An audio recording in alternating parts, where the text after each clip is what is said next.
تو آقا نبی کریم صلی اللہ علیہ وسلم تبوک میں تھے اور جبرائیل علیہ الصلوۃ والسلام تشریف لائے اور کہا یا رسول اللہ، آپ کے ایک صحابی معاویہ ابن معاویہ لیثی انتقال فرما چکے ہیں۔ تو اس سے پہلے جبرائیل علیہ الصلوۃ والسلام کے بتانے سے پہلے حضور صلی اللہ علیہ وسلم نے سیدنا جبرائیل سے کہا، جبرائیل آج کی صبح میں کچھ عجیب نور ہے، اس کی وجہ کیا ہے؟ تو سیدنا جبرائیل نے فرمایا یا رسول اللہ، آج آپ کے ایک صحابی رسول معاویہ ابن معاویہ لیثی انتقال فرما چکے ہیں اور آج ان کو پروٹوکول دیا جا رہا ہے، اس وجہ سے آج کے دن میں جو ہے وہ عجیب سا نور ہے۔ تو آقا نبی کریم صلی اللہ علیہ وسلم نے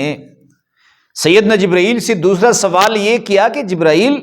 اتنا پروٹوکول معاویہ ابن معاویہ لیثی کو کیسے ملا، کس عمل کی وجہ سے؟ تو سیدنا جبرائیل نے کہا یا رسول اللہ، آپ کے صحابہ رسول سورہ اخلاص سے محبت کرتے تھے اور معاویہ ابن معاویہ لیثی کو سورہ اخلاص سے اتنی محبت تھی کہ وہ ہر رکعت میں نماز میں ہر سورت کے بعد سورہ اخلاص ضرور پڑھتے،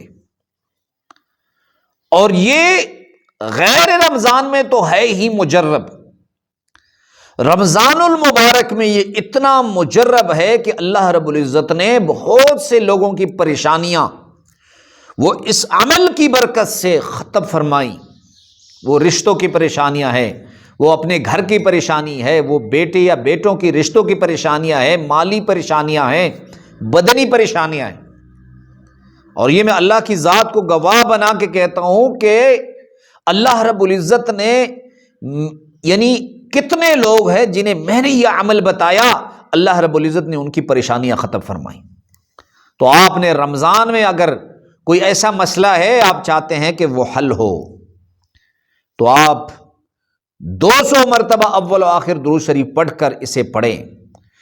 دن میں 200 مرتبہ پڑھیں، اگر آپ کے پاس وقت ہے تو 200 مرتبہ شام کو اور 200 مرتبہ صبح کو پڑھیں۔ اللہ رب العزت جو ہے وہ آپ کی پریشانیاں، جن پریشانیوں نے آپ کی نیند حرام کر دی ہے، اللہ رب العزت اسے حل فرما دے۔